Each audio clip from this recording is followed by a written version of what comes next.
त्रिशुलको सेप है यो त्रिशुल यसरी है यसरी गर्छ यहाँ यसरी गर्छ है त्रिशुलको सेप है त्रिशुलको सेप है यसो गरौँ त अब यहाँ हेर्नु यहाँ हात्तीको सुँडको सेप दुईटा हात्तीको टाउकाकै दुईटा यसरी प्र्याक्टिकल है आँखा टाउको कान है यो सर्लक्कै है यसो गर्नु त यहाँ हेर्नु हात्तीको बच्चा बसेको सेप हात्तीको बच्चा बसेको ल है हात्तीको बच्चा हैन आकारहरू हेर्नुहोस् है आउनु अब यतापट्टि हेर्नुहोस् यो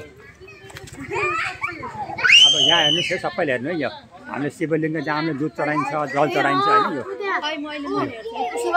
प्र्याक्टिकल यो चाहिँ यहाँ है यस्तो हामीले दुध चढाउने जल चढाउने ठाउँ है त्यो है प्र्याक्टिकल अनि त त्यस्तै हाम्रो यो यसो गर्नु त यो तपाईँको हेर्नुहोस् हाम्रो वेलकम सेप हात्तीको सुँडको जस्तो हाम्रो यो ठुल्ठुला महान व्यक्तिहरूलाई फुलमाला लगाइदिने होइन जलले स्वागत गर्ने यसरी हात्तीको सुँडले यसरी माला लगाइदिने कि महान व्यक्तिहरूलाई राजनेता आर्मी फोर्सका ब्रिगेडियर कमान्डर वेलकम सेप है यो हाम्रो यताबाट यो भ्यागुताको सेप भ्यागुतो यो भ्यागुताको सेप है भ्यागुताको सेप होइन आउनु आउनु अब यतापट्टि हेर्नुहोस् यहाँबाट माथिपट्टि त्यहाँ नाकको सेप उता ठ्याक्क तल झर्न लाग्यो तल हजुर यहाँ हेर्नुहोस् है यही नाकको सेप यहाँ मोबाइलमा हेर्नुहोस् है नाकको सेप है यसो गर्ने त यतापट्टि हेर्नुहोस् है माथिबाट ओ माथिपट्टि हेर्ने यता आउनु आउनु आउनु हजुरलाई विशेष देखाउँछु मैले ओ उहाँ हेर्नुहोस् ओ माथिपट्टि त्यहाँ है यहाँ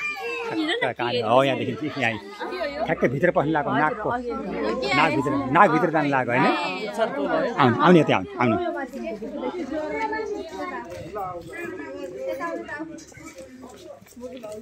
त्यस्तै यो विभिन्न तरिकाबाट हाम्रो यहाँ Samanwaya engineering consultancy research centre civil इन्जिनियरहरू होइन वातावरणविदहरू इन्जिनियरको लागि विशेष महत्त्वको लागि के भने how to strong foundation how to matured pillar भनेर उहाँहरूलाई हामीले एउटा ऊ दिनुपर्छ हाम्रो एक्सप्लेनेसन दिनुपर्छ होइन इन्जिनियरहरूलाई कसरी मजबुत भयो त कता ढल्ने ढल्ने छैन नि होइन यो त बोटनी बायोलोजी टिचिङ सबैबाट आउनुहुन्छ हाम्रो वातावरणविद forestry agro forestry geophysics scientist होइन विभिन्न व्यक्तित्वहरू आउनुहुन्छ यहाँ हाम्रो विश्वविद्यालय अनुगमनकोले अस्ति सर लिएर आउनुभएको थियो होइन विभिन्न ग्रुपहरू आइराख्नुहुन्छ यहाँ हिजो पनि आउनुभएको थियो हाम्रो कर्नल साहब आउनुभएको थियो निकै फेमस भएको रुख हाम्रो 96 फिट उचाइ 82 फिट फेद 500 फिट आगामा फैलिएको अलवेज रिमेम्बर डोन्ट फर्गेट ल आउनुहोस् आउनुहोस् यता आउनुहोस्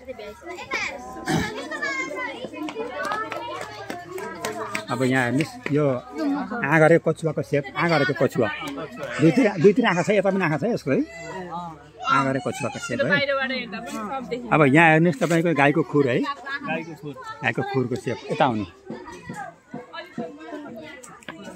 अब यहाँ हेर्नुहोस् यो हाँगाले टेकिएर यहाँ ज्वरो हालेको छ है हाँगाले टेकिएर ज्वरो हालेको पिपलको परिवार भन्ने कुरो बताएको छ पिपल फ्यामिली जस्तो हाम्रो बर पिपल स्वामी यिनीहरू के हुन्छन् जहाँ हाँगो टेक्यो नि यस्तै हाँगाबाट टेकिएको हो ल यो तलैसम्म गर्छ यो रुट ब्रान्च कन्भर्ट रुट है बुझ्नुभयो त्यो बदलिएको है डक्टर पनि आउनुभएको छ डक्टरले आएर पनि हेर्नुभयो हो पिपल परिवारको त यो साइन्टिफिक नेम भनेको फाइकस बेन्जामिना पिपल फ्यामिलीमा पर्ने है बुझ्नुभयो नि ल यता आउनु अब यता आउनुहोस् है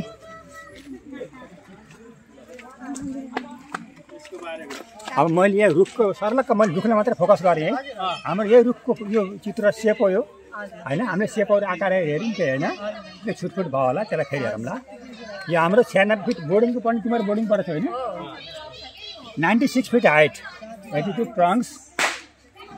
ट्रङ्क्स 96 फिट हाइट 500 सर्कमफ्रेन्स है बुझ्नुभयो नि evergreen never old no desert immortal tree auto create tree holy tree है क्या पवित्र वृक्ष क्या बुझ्नुभयो नि होइन यससित जोडिएको हाम्रो गौतम बुद्धको मावली र हाम्रो Lumbini Buddhist university agro forestry environmental development institute science of the dean top university भने शीतलनगरमा छ यसको है कनेक्टेड भएको है बुझ्नुभयो नि होइन बुझ्नुभयो नि हाम्रो जुन दर्शन विभागको प्लानिङमा हाम्रो सरहरूसँगै उद्घाटन गर्नुभएको थियो युनिभर्सिटीको है यसरी जोडिएको हाम्रो नगरपालिका हाम्रो वार्ड प्रतिनिधि गोल सुधार समिति विभिन्न बुद्धिजीवी सर्कलहरू सरसँगै विभिन्न बुद्धि सर्कलहरू यसरी जोडिनु भएको छ हाम्रो यसको हिस्टोरिकल एन्सियन्ट काँकरी ट्री ऐतिहासिक पाकेरी वृक्ष यसलाई 2700 अनुमान गरिएको छ।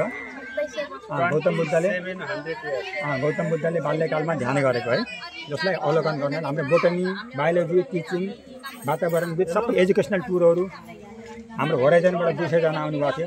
मैले यहाँ ब्रिफिङ पनि गर्नुपर्छ, यहाँ बताउनुपर्छ है।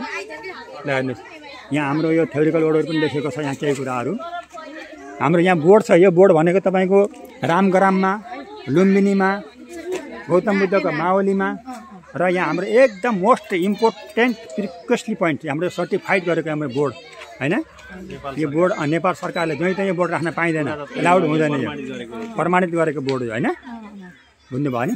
यता आउनुहोस्। अब हाम्रो यहाँ एउटा लियो क्लबले एकदम 3 दिन मिहिनेत गरेर हाम्रो एउटा वाटर प्रुफ चित्र बनाउनु एकदम मिहिनेत गरेर बनाउनु भएको छ। हाम्रो Leo leadership experience opportunity let's enjoy ourselves भन्छ हाम्रो भोलिन्टियर पर्सन सोसियल वर्कर, उहाँहरूले चित्र बनाउनु भएको एकदम मिहिनेत गरेर हाम्रो ग्लोबलाइजेसन पोल्युसन र पिस इन्भाइरोमेन्टलाई समेटेर चित्र बनाइएको छ। बहुत मिहिनेतसित यो चित्र आफै बोलेको छ हैन। र हाम्रो यसको मास्टर प्लान भनेको हाम्रो ध्यान केन्द्र र हाम्रो छुटफुट बाटोहरू मर्मत गर्ने, एरो सिग्नल राख्ने, अनि गएर बोर्डहरू राख्ने, हामीले केही कमी कमजोरीहरू पुरा गर्ने हामीले एउटा प्रिन्सिपल एउटा हाम्रो सिद्धान्त लिएको छौँ हामीले हैन।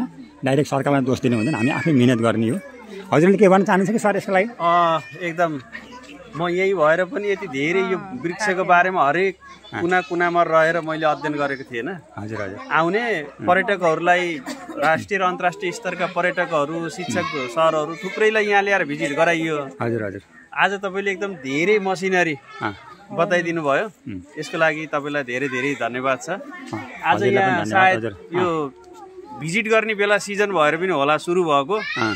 यहाँ लगभग धेरैजना अब यहाँ मेरो बहिनी जो चितवनबाट यहाँ पम्फा आइछन् हैन, भान्जा भान्जी दिदीहरू छोरीहरू लगायत मलाई लाग्छ आज धेरै जनाको यहाँ उपस्थिति रह्यो। यसको लागि म यहाँ स्थानीय वृक्षदेखि लगभग 500 मिटर 1 किलोमिटर पनि छैन 500-700 मिटरको दूरीमा रहेर पनि यो वृक्षप्रति आकर्षण छ, माया छ र यसलाई एउटा सबैले पर्यटक स्थलको रूपमा विकास गर्नको लागि स्थानीय तह, प्रदेश तह, संघीय तहसम्म प्रयास भइरहेको छ। तर निष्कर्षमा पुगेर यसलाई चाहिँ टुङ्गाउने कुरामा अझै निष्कर्ष निस्केको छैन। त्यसप्रति हामी यहाँ स्थानीयवासीको हिसाबले यसलाई अझै संरक्षण, संवर्धन र प्रचार प्रसार गर्न आवश्यक छ भन्ने ठान्छु। हजुर हजुर।